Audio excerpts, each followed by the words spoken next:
Let me tell you, my friend, you have to have some free time available to let this thing complete. The installation on my system took a long time to do. As we saw with our Oracle Database 12c database installation on Linux, you have some scripts to run at the end of the process.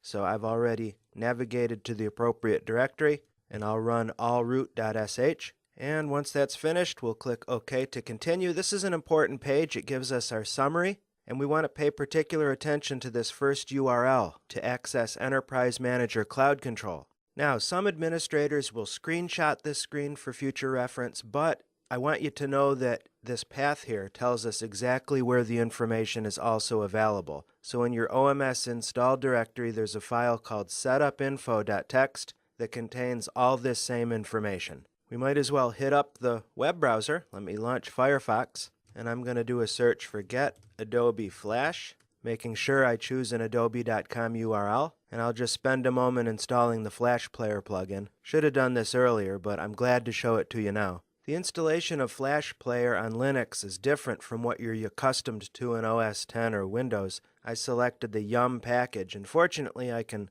install that through the graphical interface here. So with that, I'll close up Firefox, launch another instance, and let's go to our Enterprise Manager Cloud Control URL, which is https on my system oms1.localdomain:7803/em.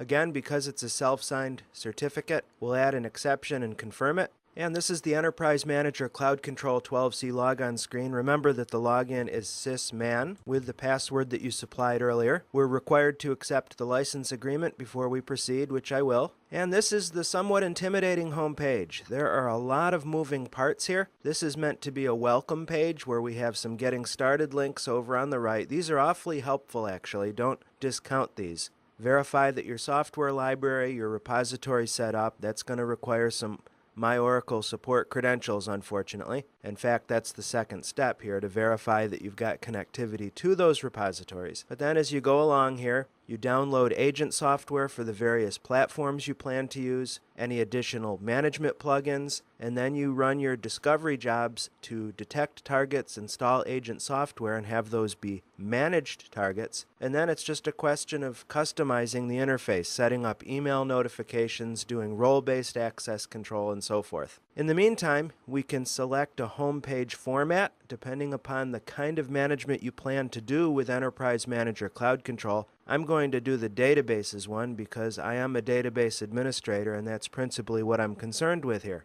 And then as you can see, we get a dashboard page basically that gives us a roll-up of any detected incidents or problems, a database load map, most affected members in the lower right. In the lower left, we can see a run of any jobs that are scheduled to run upcoming. Of course, there's nothing here because I haven't added any databases to my targets list. Speaking of which, you can filter your view of targets, and a target is simply a managed host, by selecting a category here in the Targets dropdown, or you can see everything all at once. As a database administrator, I tend to use the Databases node a lot, which is what we're seeing here. And you can click through, even though we don't actually have any targets defined yet, you can click through some of the menus and get a feel for what's going on. In the upper right, we have our Log Out button if we're finished with our session. You can open the User menu to get to some additional profile management. There's a nice Help dropdown, and you'll find that the Setup menu is your best friend as far as your